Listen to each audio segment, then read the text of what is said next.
তো মহাপ্রভুর কীর্তনকালে শ্রীবাস আঙ্গনে দুঃখী নামে এক ভক্ত ছিল। এই চরিত্রটা শোনো, ভক্ত চরিত্র যত শুনবে তত ভক্তি লাভ হবে। বলো রাধা রানী কি। ভক্ত চরিত্র যত শ্রবণ হবে তত ভক্তি লাভ হবে। মাতাটা যে হরি ভক্তি শুরু লাভ হবে। চৈতন্যদেব সর্বদা শিবাজির সংকীর্তন রাশি আনন্দে থাকতেন। একদিন মহাপ্রভুর কীর্তনকালে দুঃখী নামে এক শিবাসের দাসী সজল নয়নে প্রভুর নৃত্য দেখে আনন্দে আছে। প্রভু তৃষ্ণার্ত হয়েছে, দুঃখী তাড়াতাড়ি করে জল এনে দিলেন। গঙ্গা থেকে সুন্দর জল, স্নিগ্ধ শীতল জল আনলেন প্রভুর সেবার জন্য। ওই মহাপ্রভু বলছেন শিবাস কে কে? শিবাস বলেন প্রভু এর নাম হলো দুঃখী, আমার কিনেই বাস করে ভগবানের সেবা। তো সচিনন্দন গৌর হরি বললেন শিবাস যে কৃষ্ণ সেবা করে, কৃষ্ণ ভক্তের সেবা করে, কৃষ্ণ নাম করে, কৃষ্ণ কথা শ্রবণ করে, সে কখনো দুঃখী হতে পারে না, সে সবচাইতে বড় সুখী। তার নাম কখনো দুঃখী হতে পারে না। শিবাস জানবে পূর্বজন্মের শক্তি সৌভাগ্য না থাকলে কেউ ভগবানের কথা শুনতে পারে না, ভগবানের নাম করতে পারে না, ভগবানের ভক্ত সঙ্গ করতে পারে না। তাই আজ থেকে আমি তার নাম রাখলাম সুখী। শিবাস আজ এত আনন্দের মাঝে কান্নার ধ্বনি ভেসে আসছে কেন বলো? আজকে ভক্তদের সঙ্গে এত আনন্দ হচ্ছে, কিন্তু তোমার বাড়িতে কি কোনো বিপদ হয়েছে? কান্নার ধ্বনি ভেসে আসছে। শিবাস বলে প্রভু কেন বিপদ হবে, কেন অমঙ্গল হবে? মঙ্গলময় ভগবান যদি কাউরি গৃহে নৃত্য করে সেখানে কি কখনো অমঙ্গল হতে পারে? মহাপ্রভু বারবার কান্নার ধ্বনি শুনতে পাচ্ছে। শিবাসের একমাত্র পুত্র বিয়োগ হয়েছে। তাড়াতাড়ি করে গৃহ অভ্যন্তরে গিয়ে নিজ পত্নী মালিনীকে বললেন মালিনী এমন ভাবে কেঁদো না, তুমি যদি এমন ভাবে ক্রন্দন করো পুত্র হারা হয়ে তাহলে তো প্রভুর কীর্তনে ব্যাঘাত হবে, রসভঙ্গ হবে। মালিনী তুমি কেঁদো। মালিনী বললেন তুমি কি পাষাণ? তোমার কি মন বলে কিছু নেই? একমাত্র পুত্র বিয়োগ হয়েছে, তুমি আমায় কান্না করতে নিষেধ করছো? তুমি কই পুত্রের পিতা নও? শিবাস বললেন মালিনী আমি সব বুঝি, সব জানি। তুমি যদি কান্না করো অন্তত মুখে কাপড় দিয়ে কাঁদো যেন শব্দ না হয়। মালিনী আমার প্রভুর যে কীর্তনে রসভঙ্গ, কীর্তনে ব্যাঘাত। আরে জগতে কে কার? মালিনী জগতে কেউ কাউকে পুত্র, কেউ কেউ এক একটা ভূমিকা নিয়ে অভিনয় করছে। কেউ মাতা সেজেছে, কেউ পিতা, কেউ ভাই, কেউ বন্ধু, কেউ পুত্র, কেউ কন্যা। জগতে কে আমার? আমার বলতে যদি কিছু থাকে একমাত্র ভগবান। মালিনী সেই সচিনন্দন গৌর হরি ভগবান যে আমার আঙিনায় কৃপা করে সে নৃত্য করছে, তুমি কেঁদো না। শ্রীবাস অনেক বুঝিয়ে এলেন, কীর্তনে যোগদান করলেন। মহাপ্রভু বললেন শ্রীবাস কি ব্যাপার, তোমার বাড়িতে এরকম অমঙ্গলের ধ্বনি শোনা যাচ্ছে, আমি যাই গিয়ে দেখে আসি। মহাপ্রভু গৃহমাঝে গিয়ে দেখে কি একমাত্র সন্তান বিয়োগ, একটা মাত্র সন্তান। শিবাসকে ডেকে বলেন শিবাস তুমি এত নিষ্ঠুর, তুমি এত নিষ্ঠুর, এত পাষাণ। একমাত্র পুত্র বিয়োগ হয়েছে, তোমার কোনো মনে দুঃখ নেই, তুমি আনন্দে নৃত্য করছো, কীর্তন করছো। শিবাস বললেন প্রভু কে কার পুত্র? এই জগতে আপন যে বিয়োগ হয়েছে সেটি আমার পুত্র।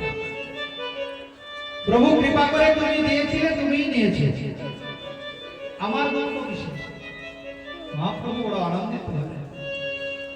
শ্রীবাস ঠাকুরকে বলেছিলেন, শ্রীবাস, আমার চরণে তোমার এত প্রীতি, এত ভালোবাসা। শ্রীবাস, আমি কথা দিলাম, একটা পুত্র দিয়েছে তাই কি ওই নিত্যানন্দ আর আমি তোমার দুই পুত্র হয়ে তোমার নিত্যকাল কীর্তন। ওই জন্য মহাপ্রভু চারটি জায়গায় নিত্য স্থিতি। মনে রাখবে মা, এখনো মহাপ্রভু শ্রীবাস সম্মানে কীর্তন করেন। ওই যে কথা দিয়েছে, আমি আর নিতাই তোমার আগে নাই নিত্য কীর্তন করবো। একটা পুত্র দিয়েছে তাই আমরা তো ভাই তো আছি। তাই মহাপ্রভু চারটি জায়গায় নিত্য বিরাজ করেন, শ্রীবাস সম্মানে, নিত্যানন্দের নর্তনে, আর শশীর রন্ধনে, আর রাঘব। মনে রাখবে মা, গৌর হরি এখনো নিত্যকাল প্রত্যেক দিন শ্রীবাস সম্মানে কীর্তন। কত বড় ভাগ্যবান শ্রীবাস। আসলে পুত্রকন্যা ভাই বন্ধু কি আমার, এইগুলো কেউ যদি আমার মনে করে তাহলে ভগবান পর হয়ে যাবে। আমার বলে জগতে কেউ না, দেহটাই তো আমার না। আমার বলে যদি কেউ থাকে আপন, একমাত্র শ্রী গোবিন্দ শ্রী সচিনন্দন গৌর, তাকে ভক্ত বলা। যে সর্বস্ব ভুলে যায় ভগবানের জন্য, ভগবানের শ্রীবাস ঠাকুরকে কৃপা করার পরে মহাপ্রভুর সন্ন্যাস গ্রহণের বাসনা। গৌর হরি এবার চিন্তা করলেন, আমার 24 বছর কেটে গেল শ্রীধাম নবদ্বীপ। আমি যদি নবদ্বীপে গৃহস্থ লীলা করে থাকি, জগতের মঙ্গল হবে। একদিন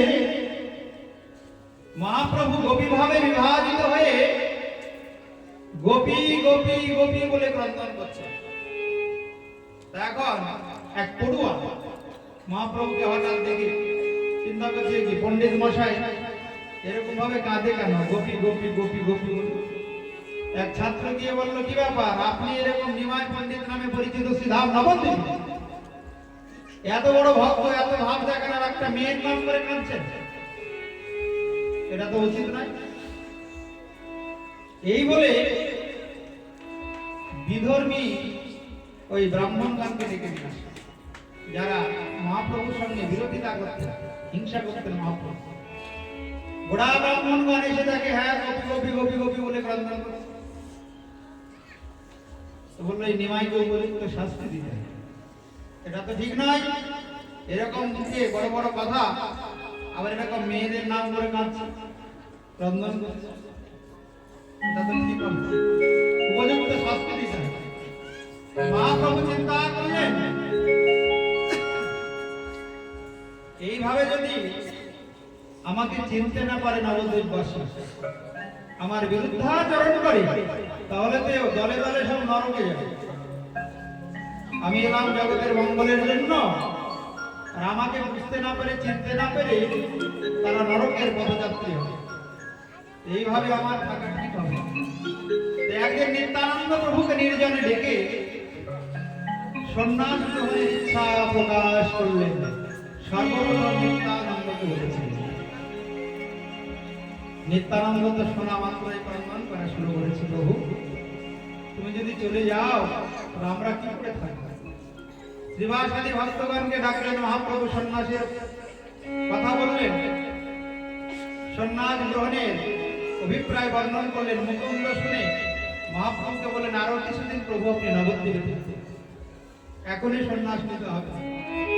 মহাপ্রভু গদাধরের গৃহে গেলেন, গিয়ে বললেন, গদাধর অনেকদিন হয়ে গেল নবদ্বীপে বাস করে, এবার জগতের কল্যাণের জন্য আমি সন্ন্যাস। কারণ সন্ন্যাসীকে দর্শন করে কেউ যদি প্রণাম করে, তাহলে তার পাপ থেকে সে মুক্ত হবে, অপরাধ থেকে মুক্ত হয়ে যায়। তাই আমি সন্ন্যাস নিয়ে জগতের মঙ্গল করতে চাই। হে গদাধর, তোমাকে বলে রাখি, দুঃখ পেয়ে। গদাধর বললেন, আচ্ছা প্রভু, সন্ন্যাস হলে কি কৃষ্ণ প্রাপ্তি হবে? এমন কোথাও লেখা আছে যে সন্ন্যাস হলে কৃষ্ণ প্রাপ্তি হবে? গৃহস্থ ব্যক্তি কি কৃষ্ণ ভক্ত হতে পারেন না? তুমি অনাথিনী জননীকে ফেলে আর বিষ্ণুপ্রিয়া দেবীকে ফেলে করে, এটা কি ঠিক হবে? কথোপকথন হচ্ছে সন্ন্যাস। মহাপ্রভু বললেন আমাকে যে যেতেই হবে কথা, না হলে যে কলির জীবের মঙ্গল হবে না। আমি যদি গৃহে থেকে যাই, আমায় তো কেউ চিনতে পারবে না, মনে করবে জগন্নাথ মিশ্রের পুত্র নিমাই, ওই একটু পড়াশোনা করে হয়তো পণ্ডিত হবে। কিন্তু আমি যে জন্য এলাম জগতের মঙ্গলে, করুণায় অবতীর্ণ করো, করুণা করার জন্য যে আমি জগতে অবতীর্ণ হলাম গদাধর, সে অভিলাষ তো আমার পূর্ণ হবে। তাই তুমি দুঃখ করো না গদাধর, তোমাকে যে অনেক কিছু সহ্য করতে হবে, অনেককে বোঝাতে হবে। সকলেই নিমাইয়ের সন্ন্যাসের গ্রহণ, সন্ন্যাস গ্রহণের কথা শুনে দুঃখের সাগরে নিমগ্ন হল।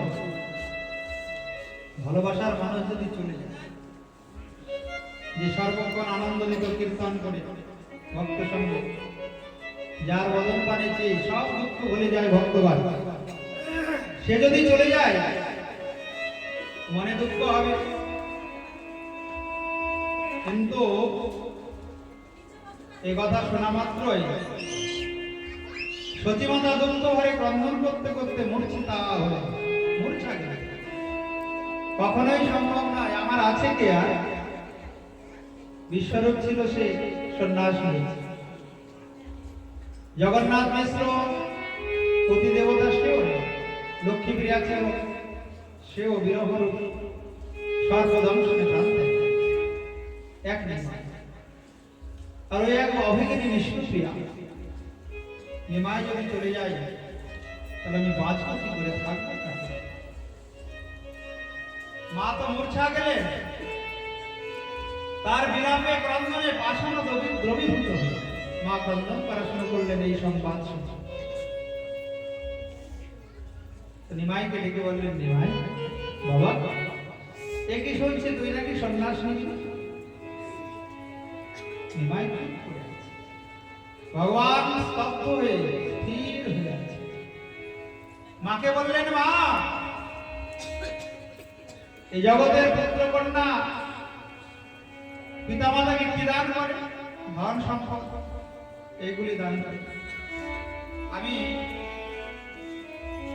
তোমাকে একটা মূল্যবান বস্তু দান করব, তুমি আমায় বিদায় দাও, আশীর্বাদ দাও, আমি যেন সন্ন্যাস নিতে পারি। আনের তনয়ানে রজত সুবর্ণ, খাইলে বিনাশ হয় নাহি পর ধর্ম। আমি আনি দিব কৃষ্ণ প্রেম হেন ধন, সকল সম্পদময় কৃষ্ণের চরণ। আমি কৃষ্ণ ধন এনে দেবো মা তোমায়, তুমি আমায় আদেশ দাও, আমি যেন সন্ন্যাস নিই। প্রকৃত যে মা কখনো বাধা দেয় না। পুত্র যদি ভক্ত হয়, বৈষ্ণব, যে ভগবানের মা, কি করে বাধা দেয়? সতীমাতা বললেন, নিমাই, আমি যদি তোকে বাধা দিই বাবা, জগতে কেউ আর আমায় কোনোদিন ভালোবাসবে না, আমায় স্বার্থপর বলবে। দেখো সতীমাতা নিজের স্বার্থের জন্য নিমাইকে সন্ন্যাসে বাধা দিবে। আমাকে যে সবাই খারাপ চোখে দেখবে, স্বার্থপর বলবে, যা নিমাই, আমি তোকে আদেশ দিলাম জগতের কল্যাণের জন্য নিমাই তুই সন্ন্যাস নে। জগতের লোক না হলে আমার দিকে আঙুল তুলে বলবে, দেখো সতীমাতা কত স্বার্থপর। আমি এই কলঙ্ক চাই না। জগতের মঙ্গলের জন্য যখন তোর মনের অভিলাষ, তুই সন্ন্যাস নিস। এই অভাগিনীর যতই দুঃখ হোক, কষ্ট হোক, আমি আদেশ দিলাম নিমাই, তুই নিশ্চিন্ত মনে সন্ন্যাস গ্রহণ কর। আমি কোনদিন আর এইভাবে মায়ের সঙ্গে কথোপকথন হতে রাত্রি এসে উপস্থিত। রাত্রি এসে উপস্থিত হলো, মাকে নিমাই আবার বললেন, মা মোর বার্চা মূর্তি মাতা তুমি সে ধরণী, জিহ্বার বা তুমি মাতা নামেরও জননী।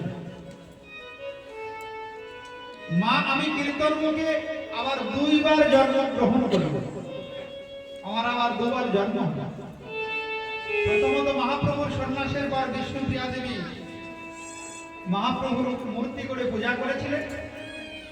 আর দ্বিতীয় হলো এই গৌর কীর্তন আরম্ভ, অর্থাৎ মহাপ্রভুর মূর্তি ও নাম দুই রূপে শীঘ্রই প্রকাশ পেল।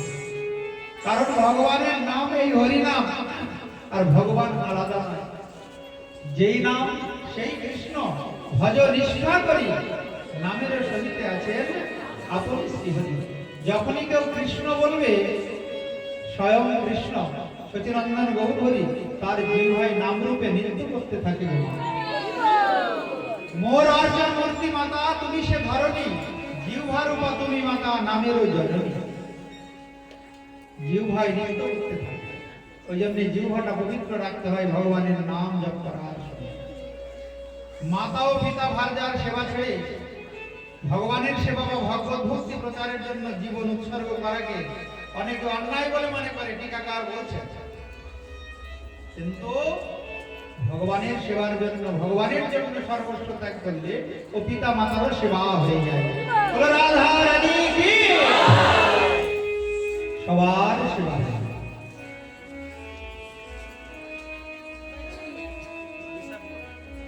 সবার সেবা হয়ে যায়। পিতা মাতার সেবা হয়ে যায়, ভাই বন্ধু আত্মীয় স্বজনের সেবা হয়ে যায়। সর্বাত্মনা ইহ শরণ্যম শরণ্যম গত মুকুন্দম পরিহৃত্য কর্তা। এইবার রাত্রে এসে উপস্থিত বিষ্ণুপ্রিয়াকে ডেকে বলছেন, বিষ্ণুপ্রিয়া আজকে আমাদের কোন রজনী তুমি জানো? বলে কোন রজনী? আজকে যে আমাদের বিবাহের 1 বছর পূর্ণ হয়ে গেল, তোমায় জানেন? নিমাইয়ের কাছে এসে বলছে, তাই? ও আমার তো মানে নাই। বিষ্ণুপ্রিয়া আজকে আমি তোমাকে মানের মতো করে সাজাবো, আমি সাজাবো তোমারে মনেরও সাথে। বিষ্ণুপ্রিয়া আমি সাজাবো তোমার মনেরও সাথে। এবার কোন স্বামী যদি তার পত্নীকে সাজাতে চায়, আনন্দ হবে না? বিষ্ণুপ্রিয়ার আনন্দের সীমা নেই। আমি সাজাবো তোমারই মনের সাথে, আমি সাজাবো তোমারে মনের সাথে। আশা ছিল মনে মনে, আমি সাজাবো তোমারে মোহন সাজিতে। আশা ছিল মনে মনে। সুন্দর করে চন্দন দিয়ে দিচ্ছেন, সাজিয়ে দিচ্ছেন। বিষ্ণুপ্রিয়া তো শুনতে পাইনি সন্ন্যাসের কথা, মনে বড় আনন্দ। আবার বিষ্ণুপ্রিয়া কখনো সাজিয়ে দিচ্ছেন মহাপ্রভু, প্রাণনা আমি তোমাকে আজকে মনের মতো করে সাজাবো।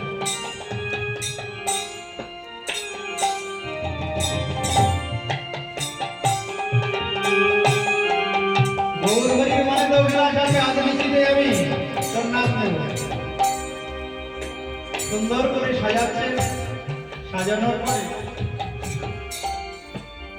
মহাপ্রভু এবার নিদ্রা দেবীকে আহ্বান করলেন। নিদ্রা বিবাহ করবেন। এবার কোলের উপরে মাথাটা নিয়েছেন বিষ্ণুপ্রিয়া। মাথাটা নিয়ে নিদ্রাচ্ছন্ন দেখে আস্তে করে বালিশে বিষ্ণুপ্রিয়া দেবীকে বললেন, বিষ্ণুপ্রিয়া জগতের মঙ্গলের জন্য যে দুঃখ আমি তোমায় দিলাম, তুমি আমাকে ক্ষমা করো। আমার জন্য, আমার মঙ্গলের জন্য আমি সন্ন্যাস নিচ্ছি না। আমি তোমার নিকটে থাকলে শুধু তোমার ভালো হবে, তোমার মঙ্গল হবে, আনন্দ হবে। কিন্তু আজ আমি সন্ন্যাস নিলাম জগতের মঙ্গলের জন্য। আমি ঘরে থাকলে, গৃহে থাকলে তোমার শুধু আনন্দ হবে, মঙ্গল হবে। আমি যদি সন্ন্যাসী হই, কোটি কোটি জীবের মঙ্গল হবে। তুমি আমায় ক্ষমা করো। মহাপ্রভু সন্ন্যাস নিয়ে চলে গেলেন গভীর নিশীথে। মহাপ্রভু সন্ন্যাস গ্রহণের সময় নবদ্বীপকে প্রণাম করলেন। এইবার নবদ্বীপবাসীকে প্রণাম করলেন। শেষ প্রণাম সুরধ্বনি নাম করে সন্ন্যাসী হয়ে চলে যাচ্ছেন সচিনন্দন। গৌরহরির সন্ন্যাসের কথা শুনে নিদ্রা ভঙ্গ হলে বিষ্ণুপ্রিয়া দেবী প্রতিবিয়োগের দুঃখে অধীরা হয়ে ক্রন্দন করা শুরু। আমি কি অপরাধ করেছি? তুমি আমায় না বলে এরকম ভাবে ছলনা করে চলে গেলে। ক্ষমা চেয়েছে গৌরহরি বিষ্ণুপ্রিয়ার কাছে, তুমি আমায় ক্ষমা করো। ভগবানের এই অপ্রাকৃত সন্ন্যাস চৈতন্য ভাগবতে বৃন্দাবন দাস ঠাকুর বলছেন, যদি আমার প্রতি স্নেহ থাকে সবাকার, তবে কৃষ্ণ ব্যতিরে না গাইবে আর। ওহে নবদ্বীপবাসী ভক্তগণ, শেষ কথা শোনো আমার। তোমরা যদি আমাকে ভালোবেসে থাকো, তাহলে কৃষ্ণ ছাড়া তোমরা আর কোনো কথা বলবে না, কোনো গান করবে না। কি শয়নে, কি ভোজনে, কিংবা জাগরণে অহর্নিশ চিন্ত কৃষ্ণ বল প্রবোধনে। এই মহাপ্রভুর শেষ উপদেশ সন্ন্যাসীর। এবার সন্ন্যাস গ্রহণ করে গৌরহরি আমার চলে যাচ্ছেন। ভক্তগণ ছুটে এসেছেন। ভক্তগণ ছুটে এসে সংবাদ পেয়ে দেখেন সতী মাতা জড় প্রায় পেয়ে দাঁড়িয়ে আছে। কোনো বাক্য নেই মুখে। একটা গাছ যেমন দাঁড়িয়ে জড় প্রায় হয়ে, তেমন সতী মাতা দাঁড়িয়ে আছে। প্রাতকালে ভক্তগণ মহাপ্রভুকে প্রণাম করতে এসে দেখে গৌরহরি আজ। গৌরহরি নবদ্বীপ ত্যাগ করে চলে গেলেন। সচী মাতাকে বহির্দ্বারে দর্শন করলেন ভক্তগণ। শ্রীবাস পণ্ডিত তার কৈর অবস্থানের কারণ জিজ্ঞাসা করলে সচী মাতা বললেন, আমার কাছে কোনো উত্তর নেই শ্রীবাস, তোমরা তো সবই। ওই জন্যে শ্রীবাসের কথা শুনে সচিনন্দন গৌরহরি স্থির হয়ে আছে। সচী মাতা গো,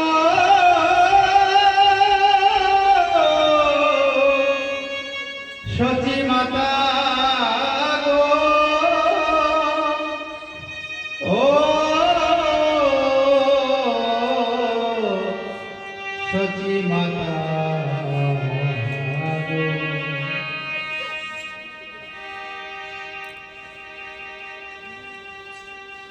সচী মাতা চুপ করে দাঁড়িয়ে আছে। তোরে গো রাজা নদে ছেড়ে মাগো নীলাচলে চলে। তোর গো রাজা নদী ছেড়ে মাগো নীলাচলে চলে যায়। তোরে গো রাজা নদে ছেড়ে মাগো নীলাচলে চলে যায়। তোর গো রাজা নদী ছেড়ে মাগো নীলাচলে চলে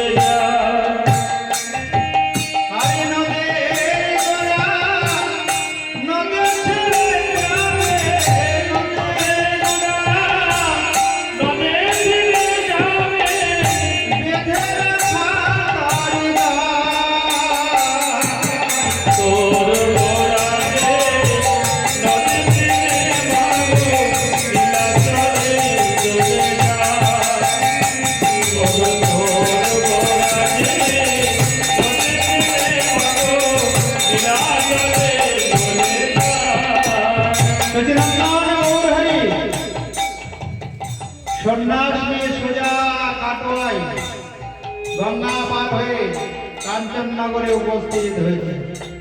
সেখানে গিয়ে মধু নাপিতকে বললেন, শোনো, তাড়াতাড়ি আমার এই চাচর কেশ মুন্ডন করে দাও, আমি সন্ন্যাস মন্ত্রে দীক্ষা গ্রহণ করব। সেই স্থানে ছিলেন কেশব ভারতী নামে সন্ন্যাসী। কেশব ভারতীর কাছে দীক্ষা গ্রহণ করলেন। দীক্ষা গ্রহণ করে মহাপ্রভু এবার সন্ন্যাসী হয়ে চলেছে। সঙ্গে আছেন নিত্যানন্দ আদি ভক্তগণ। গোচারণ ভূমি সুরধুনির তটে গোচারণ ভূমিতে উপস্থিত হয়ে দেখেন যেন বৃন্দাবনে উপস্থিত হয়েছেন গৌর। উন্মাত্ত পাগলের মতো কৃষ্ণ কৃষ্ণ কৃষ্ণ কৃষ্ণ বলতে বলতে তিনি এগিয়ে চলেছেন। কোথায় যাবেন? বৃন্দাবন। মহাপ্রভু সন্ন্যাস নিয়ে যেই সুরধুনি তটে গোচারণ ভূমিতে গোধেনু দর্শন করেছেন, ভগবান সচিনন্দন গৌরী বৃন্দাবনের ভাবে বিভাবিত। আজ মনে পড়ে যমুনার জল, মনে পড়ে কদম্ব তল, মনে পড়ে নিকুঞ্জ কানন। সুরধুনিকে দেখে বৃন্দাবনের ভাবে বিভাবিত গৌর হরি আমার মনে করছেন এই যমুনায় এসে উপস্থিত হয়েছে, বৃন্দাবনে এসে গেছে। নিত্যানন্দ তাড়াতাড়ি খবর দিলেন, কেন? কৌপিন পরেই মহাপ্রভু উন্মত্তের মতো ছুটছেন। অদ্বৈতাচার্যকে খবর দিলেন, প্রভু তাড়াতাড়ি বহির্বাস নিয়ে এসো, আর তুমি নৌকা নিয়ে শান্তিপুরের ঘাটে এসো, প্রভুকে তোমার গৃহে নিয়ে দিতে। অদ্বৈতাচার্য সংবাদ পাওয়া মাত্রই ওই সুরধুনির ঘাটে নৌকা নিয়ে এসে দাঁড়িয়ে আছে। গৌরহরি বিভোর হয়ে বৃন্দাবনের ভাবে বিভোর হয়ে ছুটে চলেছেন। হা কৃষ্ণ বলে হঠাৎ অদ্বৈতাচার্যের সঙ্গে সাক্ষাৎ। গৌরহরি বলে, কি অদ্বৈত, আমি তো বৃন্দাবনে এলাম, এই তো সুরধুনি, ওই তো গোচারণ ভূমি, আরে এখানে তুমি এলে কি করে? অদ্বৈতাচার্য বলে, প্রভু যেথা তুমি সেথাই তো বৃন্দাবন, যেথা তোমার আগমন সেথাই তো বৃন্দাবন। ও ওই নিতাই আমাকে ছলনা করে নিয়েছে। এবার অদ্বৈতাচার্য প্রভুকে আর নিত্যানন্দ ভক্তগণকে নিয়ে নিজেও গৃহে উপস্থিত। মনের আনন্দে ভক্ত সঙ্গে নিত্য কীর্তন শুরু হলো। ওই অদ্বৈতাচার্যের 10 দিন ছিলেন। মনে পড়লো মায়ের আসার সময় তো আমি মাকে প্রণাম করে আসতে পারি, আমি তো চলে যাবো, আর গৃহে ফিরবো না, একটু মা এলে ভালো হয়, আমি মাকে প্রণাম করে শেষ প্রণাম করে আমি যেতে পারি।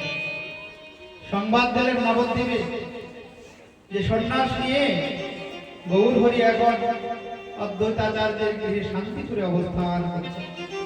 সতী মাতা ছুটে এলেন, নিমাই আমাকে ভোলেননি, নিমাই আমাকে মনে রেখেছে। অদ্বৈতাচার্যের গৃহে ছুটে এসে দেখেন কি সেই চাচর চিকর কেশ আজাদ নিমাইয়ের নেই, নিমাইয়ের মস্তকে আর সেই চাচর চিকর কেশ নেই। মণ্ডিত মস্তক, আজানুলম্বিত বাহু, অরুণ বসন, গৈরিক বসন, অঙ্গে পরিহিত নিমাই দাঁড়িয়ে আছে। কত বলেছি, কখন আমার মা আসে, মাকে তো আমার বলা হয়নি ভালো করে, প্রণামও করা হয়। মা এসে ছুটে গিয়ে নিমাইকে জড়িয়ে ধরলেন। নিমাই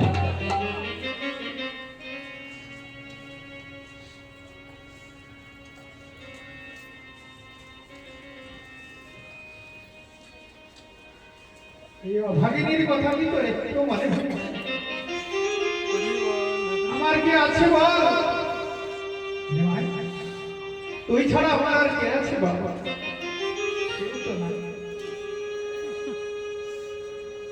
মাতা ক্রন্দন করছেন, নিমাইকে জড়িয়ে। মা সতী দেবীর ক্রন্দন শুনে নিমাই বললেন, মা তুমি যদি এখন বলো আমায় নবদ্বীপে যেতে, আমি এক্ষুনি চলে যাব। বলো আমি কি করব? তুমি যদি বলো নবদ্বীপে যেতে, আমি এক্ষুনি চলে যাব। তোমাকে কাঁদিয়ে আমার কিছু চাই না, আমি চলে যাব তোমার সঙ্গে। সতী দেবী বললেন, না নয়, এটা হতে পারে না। তুই জগতের মঙ্গলের জন্য সন্ন্যাসী হয়েছিস, তুই জগতের মঙ্গলের জন্য সন্ন্যাস গ্রহণ কর। আমি যতই দুঃখের সাগরে হাবুডুবু খাই না কেন, আমি তোকে কোনোদিন বলবো না নিমাই তুই আমার সচিনন্দন গৌরহরি মাকে জড়িয়ে ধরে বলছেন, মা এই জন্য তুমি আমার মা। মা আমি কথা দিলাম, আমার নামের পূর্বে কেউ যদি তোমার নাম করে, কেউ যদি আমায় শুধু গৌর হরি না বলে, সচিনন্দন গৌর হরি বলে, আমি কথা দিলাম মা সবার সহিত আমি তার ভিন্ন হয়ে যাব। সেদিন থেকে গৌর হরির নতুন নাম হলো সচিনন্দন গৌর। আমার নামের আগে তোমার নাম যদি কেউ করে জগতে, আমি সবার সহিত তার দাস হয়ে যাব, ভিন্ন হয়ে যাব। সেদিন থেকে ভক্তগণ সচিনন্দন গৌর হরিকে গৌর হরি না বলে, শুধু গৌর হরি না বলে সচিনন্দন গৌর হরি বলে। মায়ের হাতে রান্না সেবা করলেন অদ্বৈতাচার্যের গৃহে। যাওয়ার সময় বললেন, মা তুমি যেমন করে নিত্য রান্না করে আমায় সেবা দিতে, প্রত্যেকদিন রান্না করে আমায় সেবা দিতে, আমি কথা দিলাম প্রত্যেকদিন তোমার রান্না আমি সেবা করতে আসি। সিধা নবদ্বীপে ফিরে ওই সচিমাতা নিত্য প্রত্যেকদিন রান্না করে আসন পেতে গৌর হরিকে সেবা দিতেন। চোখ বন্ধ করে বলতেন, নিমা আই বাবা তুই যে মায়ের হাতে রান্না বড় ভালোবাসিস। চোখ বন্ধ করে ওই সচিমাতা নিমাইয়ের চিন্তা করতেন, চোখ খুলে দেখে নিমাই সব এসে সেবা করে চলে চলেছে। কোনো কিছু নিমাই নিত্যকাল মায়ের রান্না এখন সেবা করে চলেছেন। মাকে বলেছেন, মা এই সূর্য চন্দ্র যতদিন থাকে ততদিন আমি তোমার রান্না সেবা করবো, কথা দিলাম। গৌর হরি মাকে প্রণাম করে আদেশ নিয়ে চলে গেলেন চিরদিনের জন্য নবদ্বীপ। প্রথমে প্রভু গেলেন কোথায়? শান্তিপুর থেকে ধীরে ধীরে রওনা হতে হতে উপস্থিত হলেন রেমুনায়। যে রেমুনায় এখনো ক্ষীরচোড়া গোপীনাথ সেবিত হয়। রেমুনা বালেশ্বর নীলাচল পুরীধামে যাওয়ার পথে ওই ক্ষীরচোড়া গোপীনাথের কাছে উপস্থিত হলেন। রেমুনায় উপস্থিত হয়ে শুনলেন এখানে গোপীনাথ ভগবান নানা উপচারে সেবিত হয়, যার নাম ক্ষীরচোড়া গোপীনাথ। কার দ্বারা প্রতিষ্ঠিত? মাধবেন্দ্র পুরী। যে ভগবান ভক্তের জন্য শুরু করেছিলেন ক্ষীর, এই মাধবেন্দ্র পরিপাদ হলো মহাপ্রভুর গুরুদেবের গুরুদেব। মহাপ্রভুর গুরুদেব পূজ্যপাদ ঈশ্বর পরিপাদ, তার গুরুদেব হলেন মাধবেন্দ্র। প্রেম কল্পতরু অঙ্কুর বলা হয়। তিনি জগতে কৃষ্ণ কল্পতরু রোপণ করেছিলেন। বীজ রোপণ করলেন মাধবেন্দ্র পুরী, আর এই প্রেম অঙ্কুর থেকে অঙ্কুর হলো বীজ থেকে, তার ফল হলো সচিনন্দন গৌর হরি। প্রেম তিনি জগতে বিতরণ করলেন, কিন্তু বীজটা রোপণ করেছেন চৈতন্য চরিতামৃতে কৃষ্ণদাস কবিরাজ গোস্বামী বলতেন মাধবেন্দ্র পুরী। তো মাধবেন্দ্র পরিপাদ যখন গোপালের কাছে আদেশ পেয়েছিলেন বৃন্দাবনে যে যাও, আমার খুব তাপ লাগে, কষ্ট হয়, তুই মলয় চন্দন নিয়ে এসে আমার অঙ্গে লাগা। রেমুনায় গিয়ে শুনছেন এখানে গোপীনাথ ভগবান আছে, গোপীনাথের মন্দির। গিয়ে শুনলেন যে মাধবেন্দ্র পরিপাদ নিত্য পূজারী সুন্দর ক্ষীর ভোগ লাগে। অমৃতকে লিখিয়ে মাধবেন্দ্র পরিবারের মনে লোভ হয়ে গেল যে অমৃত কেলিপুর ক্ষীর কেমন সুস্বাদু, যদি একটু পেতাম তাহলে আমার বৃন্দাবনে যে গোপাল প্রতিষ্ঠা করেছে সে গোপালকে ভোগ দিতাম।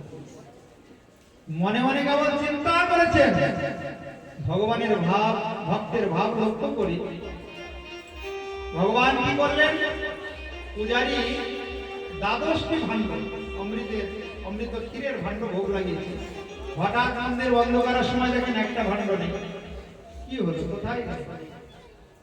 রাত্রে পূজারীকে স্বপ্ন দিচ্ছেন গোপীনাথ, পূজারী অদূরে বসে আছে আমার এক ভক্ত মাধবেন্দ্র পুরী, তার জন্য আমি একটা ক্ষীরের ভাণ্ড চুরি করে রেখেছি, আমার পেছনেই রাখা আছে।